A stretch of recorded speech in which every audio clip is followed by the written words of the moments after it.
नमस्कार दोस्तों, स्वागत है आपका अपने YouTube channel Sumit smart study पर। आज हम लोग यूपी लेखपाल परीक्षा 2022 से संबंधित कुछ महत्वपूर्ण बिंदुओं पर बात करने जा रहे हैं। देखिए, अभी हाल ही में 31 जुलाई को लेखपाल का पेपर हुआ था और ये एग्जाम होने के बाद बहुत सारे पॉइंट्स में लोगों को कंफ्यूजन है, जैसे कि इसमें कट ऑफ कितनी जा सकती है। कई जगह पेपर लीक की भी खबरें आई थी, तो बच्चों में कंफ्यूजन बहुत है कि मतलब मेरिट कितनी जा सकती है। तो आज मैं उन्हीं कुछ पॉइंट्स को आज डिस्कस करूंगा और कुछ इंपॉर्टेंट फैक्ट्स आपके सामने रखूंगा, जिससे आप इन बातों को अच्छे से समझ सकें। तो इस वीडियो में मेनली मैं आपको बताऊंगा कि जो फाइनल कट ऑफ है वो कितनी जा सकती है।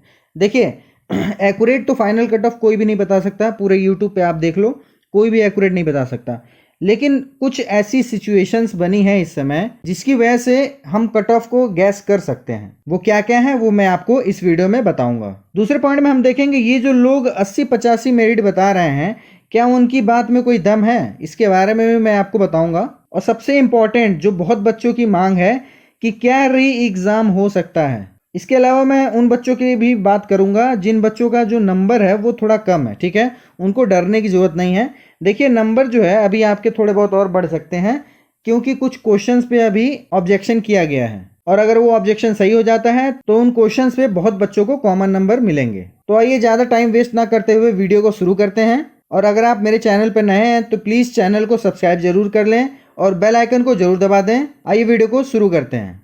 तो आइए सबसे पहले हम बात करते हैं जिन लोगों के नंबर थोड़े कम हैं। कम मेरा कहने का मतलब है 70 के नीचे जिन लोगों के नंबर हैं, ठीक है, उनको डरने की ज़्यादा ज़रूरत नहीं है, क्योंकि उनके नंबर अभी बढ़ सकते हैं। और मैं ऐसा इसलिए बोल रहा हूँ क्योंकि अभी कुल मिलाकर 10 क्वेश्चंस पे जेन्युइन ऑब्जेक्शंस हुए हैं, ठीक है। जेन्युइन ऑब्जेक्शन का मतलब ये है कि इन 10 क्वेश्चंस पे हो सकता है आप लोगों को कॉमन नंबर मिल जाए। और अगर मान लीजिए किसी बच्चे का 70 नंबर है और इन दसों क्वेश्चंस पे उसको कोई नंबर नहीं मिला है, और अगर उसको मिल जाते हैं तो क्या उसका मेरिट जाएगा, आप खुद अंदाज़ा लगा सकते हैं। 70 से वो सीधा 80 पे पहुंच सकता है। ऐसे ही कुछ बच्चे ऐसे भी होंगे कि इन क्वेश्चंस पे उनको नंबर मिले हैं तो उनके क्वेश्चन घट भी सकते हैं, उनके नंबर घट भी सकते हैं। तो देखिए, जिनके नंबर कम हैं वो अभी फ़िलहाल ज़्यादा डरे नहीं, उनके नंबर अभी बढ़ सकते हैं। देखिए, डरिए मत आप लोग। जो लोग भी ये कह रहा है कि 80 के नीचे आपका है, नहीं होगा, ये होगा, वो होगा, उन पे ज़्यादा ध्यान मत दीजिए, ठीक है। अफवाहों से थोड़ा बचिए और आगे की अपनी तैयारी करते रहिए। देखिए, अभी आपका पीईटी का एग्जाम आने वाला है, आपको डेट भी मिल गया है, अक्टूबर में इसका पेपर होगा। 2 डेट में इसका पेपर होगा, 15 और 16 अक्टूबर। तो इसकी तैयारी में अच्छे से लग जाइए, क्योंकि देखिए इसी के परसेंटेज के बेस पे आगे का जो लेखपाल का पेपर आने वाला है, मतलब जो वैकेंसी आएगी आपकी, ठीक है, लेखपाल हो चाहे वीडियो हो चाहे कोई भी वैकेंसी हो, उसमें अगर आपका देखिए इसमें पीईटी में अगर आपका 95 से एवब नहीं है तो मैं आपको साफ साफ बता दूं, अगर 5000 के नीचे कोई भी वैकेंसी आएगी तो आप अगर 90-95% पीईटी में नहीं पाए हैं तो नहीं हो पाएगा। कंपटीशन का लेवल आप देख ही रहे हैं, इसलिए मान के चलिए ये जो पीईटी आप देने जा रहे हो इसमें आप अपना 100% दो। अब आप लोग जानते ही हैं पेपर जो लेखपाल का अभी हुआ था वो तो मॉडरेट आया ही था, लेकिन कट ऑफ इसीलिए ज़्यादा जा सकता है क्योंकि देखिए इसमें धांधली तो सामने आई, कुछ चीज़ें जो पकड़ में आ गई वो तो आ गई। सोचिए जो चीज़ें पकड़ में नहीं आई उनका क्या होगा। अगर मान लीजिए कि 3-4 हज़ार बच्चे भी अगर चीटिंग करने में कामयाब हो जाते हैं और वो सक्सेस हो जाते हैं आखिरी के लिए, तो मेरिट कहाँ जाएगी इसका अंदाज़ा आप लगा सकते हैं। तो अगर आपका नंबर कम है, अगर बहुत ज़्यादा कम है, तो देखिए मैं तो एक चीज़ बोलूँगा, आगे की तैयारी कीजिए, ठीक है।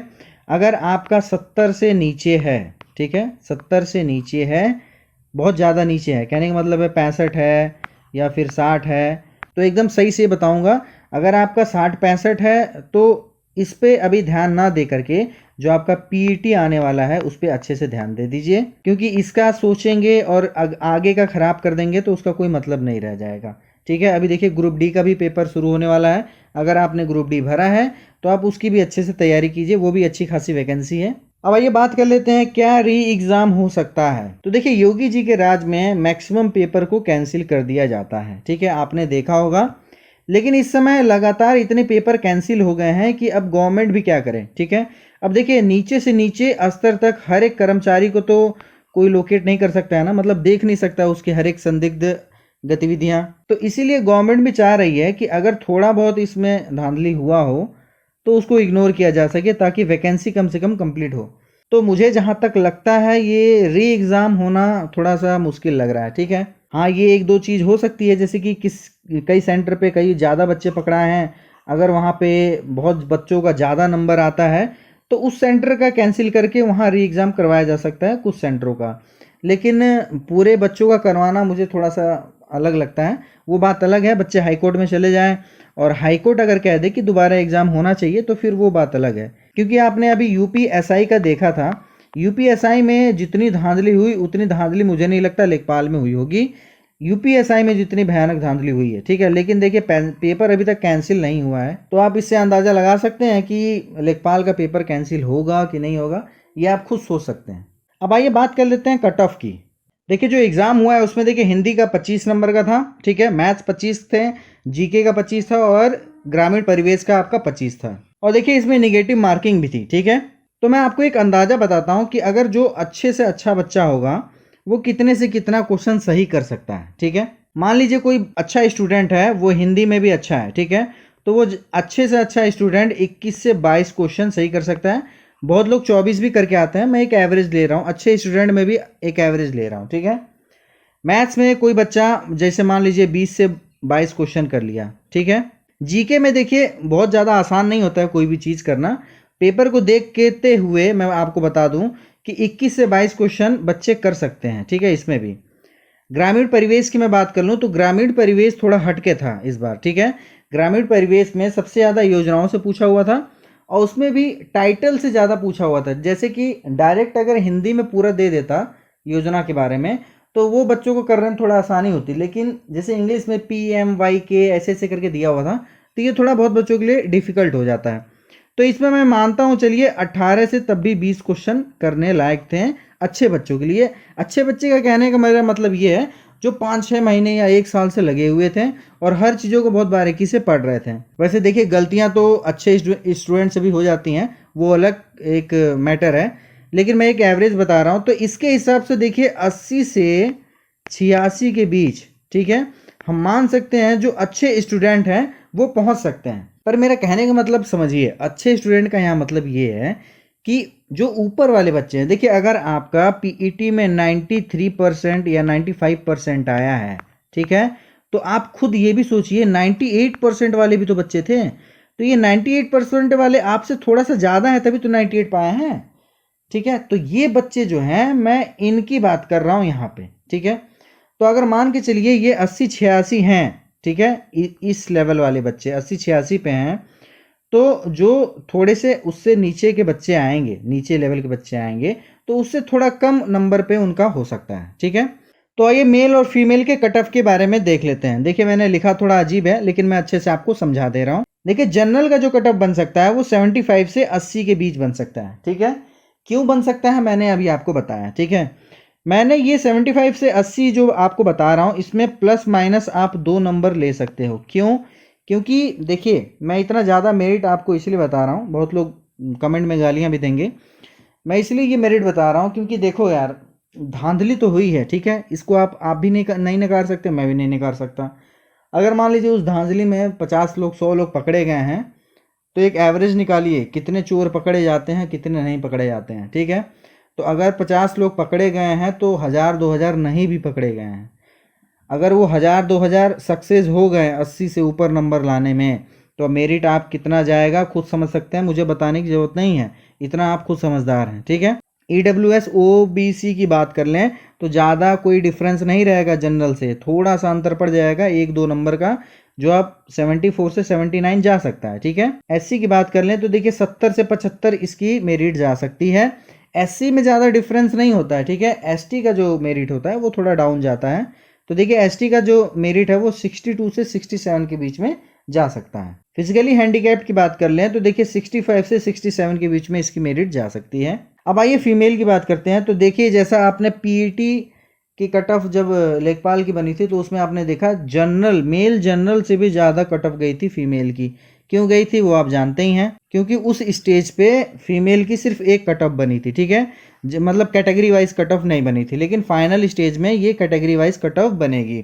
तो देखिए इसमें जो जनरल की है वो थोड़ी कम जा सकती है, क्योंकि जब ये देखिए आपको अलग अलग कैटेगरी में कट ऑफ बनने लगेगी तो इसमें थोड़ा सा कम जाएगा, ठीक है। तो जनरल के लिए 75 से 78 के बीच में जा सकती है, 1-2 नंबर ऊपर नीचे हो सकता है।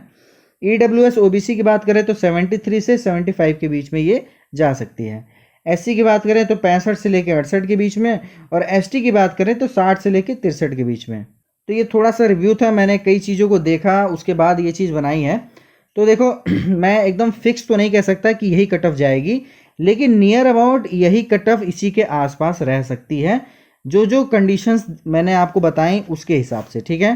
तो देखिए बहुत लोग बोलेंगे सर 75 से 80 के बीच में थोड़ा जाएगी, ये तो और ज़्यादा जाएगी। तो देखो यार मैं आपको ये बता दूं, ये आपका फाइनल कट ऑफ नहीं है। मैंने यहाँ पे लिखा है फाइनल कट ऑफ, पर ये फाइनल कट ऑफ नहीं है आपका। इसके बाद आपका डॉक्यूमेंट वेरिफिकेशन होगा, डॉक्यूमेंट वेरिफिकेशन के बाद आपका फाइनल कट ऑफ बनेगा।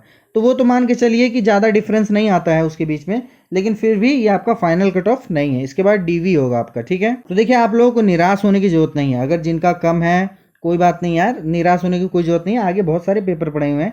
अभी आपका UP PET का आ रहा है, उसमें इस बार वैकेंसी अच्छी खासी आने वाली है। देखिए वीडियो की भी आएगी नई वैकेंसी, लेखपाल की भी आएगी, जूनियर असिस्टेंट की वैकेंसी आने वाली है, हर स्कूल में क्लर्क की वैकेंसी आने वाली है। तो उसमें ज़्यादा परेशान होने वाली बात नहीं है। बस ये है कि जो अगला PET है उसको आप ध्यान से दीजिए, ठीक है। UP का जो अभी PET होने वाला है, ठीक है, 2022 का, इसके देखिए डेट आ गए हैं 15 से 16 अगस्त के बीच में, ठीक है। ये 2 डेट पहली बार 2 डेट इसलिए दिया गया है क्योंकि बच्चे ज़्यादा हैं, ठीक है। देखिए इसके अलावा अभी RRC ग्रुप D का जो पेपर होने वाला है, इसकी अनाउंसमेंट हो गई है, रेलवे ने अनाउंसमेंट कर दी है, ठीक। तो इसमें आप अगर निराश होकर बैठ रहे हैं तो उसका कोई मतलब नहीं है। जो चीज़ बीत गई, आगे की तैयारी में लग जाइए और अपना 100% देने की कोशिश कीजिए, ठीक है। और PET के लिए मैं आपको बता दूं, हर दिन एक प्रैक्टिस सेट जरूर लगाइए, उसको पूरा सॉल्व जरूर कीजिए, सिर्फ लगा के छोड़ मत दीजिए। आप उसमें देखिए क्या आपने गलतियां की, क्या क्या क्वेश्चंस आपने छोड़े, उस चीज़ों को जरूर ध्यान से देखें। और देखिए सिर्फ प्रैक्टिस सेट पे भरोसा मत कीजिएगा, सिर्फ प्रैक्टिस सेट के हिसाब से मत रहिए। PET का सिलेबस देखिए, नहीं आप सिलेबस आपको नहीं मालूम है तो मैं सिलेबस डाल रखा हूँ, बोलिएगा आप, मैं अलग से भी बना दूंगा।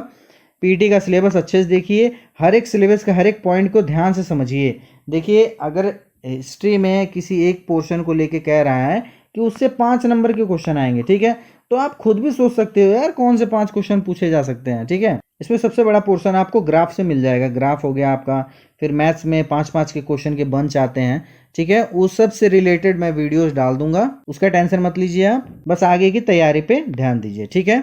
अगर आपको कोई भी क्वेश्चन पूछना हो तो आप मुझे कमेंट करके पूछ सकते हैं। वीडियो कैसा लगा कमेंट करके जरूर बताइएगा, और वीडियो अच्छा लगा हो तो प्लीज़ वीडियो को लाइक ज़रूर कर दीजिएगा। और अगर आपने अभी तक चैनल को सब्सक्राइब नहीं किया है तो प्लीज़ चैनल को सब्सक्राइब करके बेल आइकन जरूर दबा दीजिएगा। वीडियो देखने के लिए धन्यवाद।